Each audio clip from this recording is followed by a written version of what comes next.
స్నేహితులారా, ఈ సమయాన్ని బట్టి దేవునికి వందనాలు తెలియజేస్తూ ఉన్నాను. ప్రేమపూర్వకముగా మిమ్మల్ని అందరినీ వాక్య ధ్యానంలోనికి ఆహ్వానిస్తూ ఉన్నాను.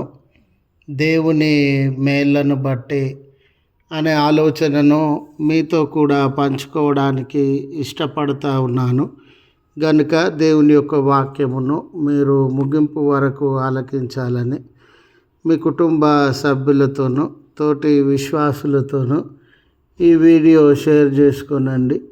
మీ ప్రార్థన మనవులు ఎటువైనను కామెంట్స్ రూపంలో కానీ ఫోన్ కాల్ ద్వారా కానీ తెలియజేయండి. నమ్మకంగా మీ కొరకు ప్రార్థిస్తాము. ఈ వీడియో మీ ఆధ్యాత్మిక జీవితంలో ఉపయోగకరంగా ఉంది అని మీకు అనిపిస్తే దయచేసి ఈ ఛానల్ను సబ్స్క్రైబ్ చేసుకునవలసినదిగా మనవి చేస్తూ ఉన్నాను. లేఖనము దినవృత్తాంతములు 2వ గ్రంథము 6వ అధ్యాయము 41వ వచనము. నీ భక్తులు నీ మేలును బట్టి సంతోషింతురుగాక.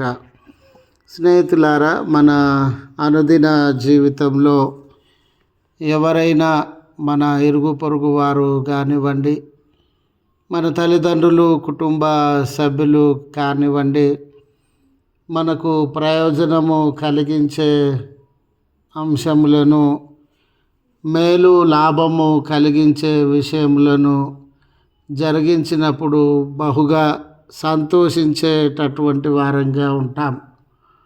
మన జీవితంలో మేలుదాయకమైన కార్యములను జరిగించిన వారి పట్ల కృతజ్ఞత భావాన్ని కలిగి జీవించి వారికి కృతజ్ఞతలు చెల్లించేటటువంటి వారంగా ఉంటాం.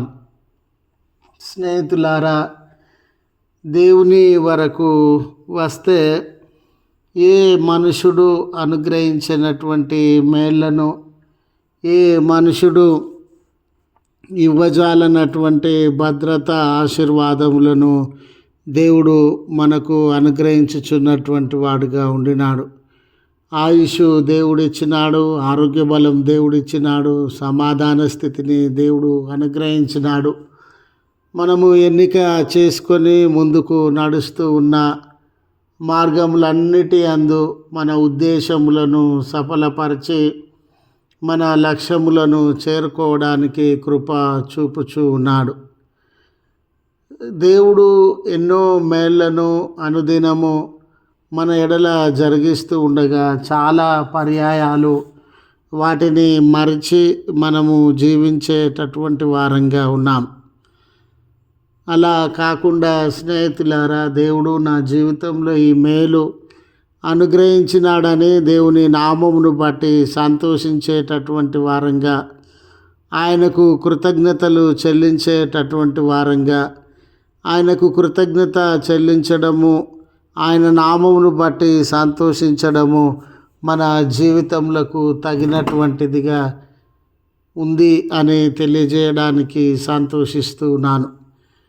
మరలా ఈ దినము మనము నిద్రలేచి సజీవ లెక్కలలో చేర్చబడినాము, సజీవులంగా ఉండగలిగినాము అంటే అది దేవుడు మనకు అనుగ్రహించినటువంటి మేలు, సహాయము అని మనము మర్చిపోకూడదు.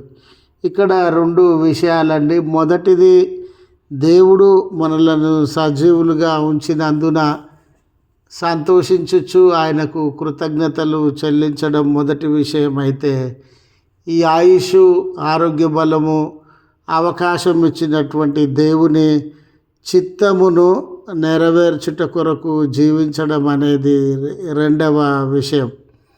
చదువబడిన లేఖన భాగంలో సైతము భక్తుడు దేవుని యొక్క సన్నిధి, దేవాలయంలో దేవుని యొక్క సన్నిధి తన ప్రజలతో ఉండాలని మనవి చేసుకొనుచు ఉన్నాడు. దేవుని యొక్క సన్నిధి వారితో ఉండడం వలన, దేవుడు వారితో నివాసము ఉండడం వలన ఎన్ని కష్టములు కలిగినా, ఎన్ని నష్టములు కలిగినా, ఎలాంటి ఆపదల గుండా, కొరతల గుండా, శత్రువుల మధ్యలో ప్రమాదముల గుండా వారు ప్రయాణము చేయాల్సి వచ్చిన, వారి జీవితము ముందుకు సాగాల్సి వచ్చిన, దేవుని సన్నిధి వారితో ఉంది కనుక వారు విజయాన్ని పొందుతామని, శత్రువులను జయిస్తామని, ఆపదల నుండి విడుదలను అనుభవిస్తామని ఈ మాటను తెలియజేసేటటువంటి వాడుగా ఉండినాడు. వారు దేవుడు తమతో ఉండడము మేలుదాయకమైన విషయమని, దేవుని సన్నిధి తమను ఆవరించడము మేలుదాయకమైన విషయమని.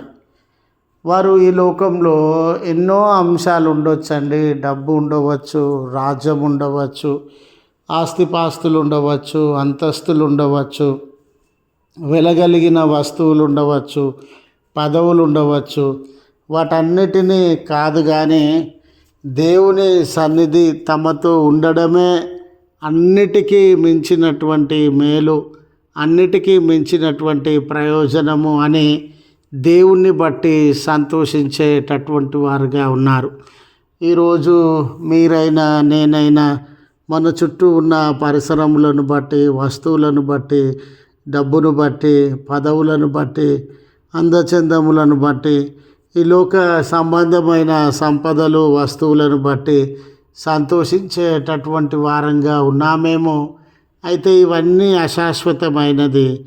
దేవుడు మనతో, దేవుని సన్నిధి మనతో ఉండుటను బట్టి సంతోషించేటటువంటి వారంగా ఉండాలని, ఆయన విడువనటువంటి దేవుడని, నిత్య జీవాన్ని, మేలుకరమైన వాటిని అనుగ్రహించే దేవుడని గుర్తు చేస్తూ ఈ మాటలను ముగిస్తూ ఉన్నాను. ప్రార్థించుదము. కృపగల తండ్రి, ప్రేమగల మా రక్షక, మీ పరిశుద్ధ నామమునకు వందనాలయ. ఈ దినము మాకు అనుగ్రహించిన విధానమును బట్టి మీకు కృతజ్ఞతలు చెల్లిస్తూ ఉన్నాం. ఈ దినము మీ ఉద్దేశముల కొరకు, ఈ దినము మీ చిత్తం కొరకు జీవించగలిగిన మనసు మా అందరికీ దయచేయమని వేడుకొనుచు ఉన్నాం. బాధలో, శ్రమలో, కష్టంలో, అనారోగ్యంలో, ఆపదలు, దుర్భరమైన పరిస్థితులు, అశాంతి, అసమాధానము కలిగి ఈ ప్రార్థనలో ఏకీభవించుచున్న కుటుంబములను, వ్యక్తులను మీరు దర్శించండి. మేలు, ఆశీర్వాదం వారి జీవితాలలో దయచేయండి. ఆపదలలో నుండి వారికి విడుదలను అనుగ్రహించండి. ఆయా పనులను ప్రారంభించుచు ఉన్న బిడ్డలకు విజయాన్ని మీ పుణ్యనామమున దయచేయండి. ఒక్కొక్కరి ప్రార్థనలకు జవాబును అనుగ్రహించండి. జన్మదినం అని, వెడ్డింగ్ యానివర్సరీ అని కృతజ్ఞత భావంతో మీ వైపు తేరి చూస్తూ ఉన్న బిడ్డలను కనికరించి దీవెనలతో నింపమని క్రీస్తు పేరట వేడుకొనుచు ఉన్నాము తండ్రి. ఆమెన్. తండ్రి, కుమార, పరిశుద్ధాత్మ త్రియేక దేవుని దీవెన మనకు తోడై ఉండి మనలను కాపాడునుగాక. ఆమెన్.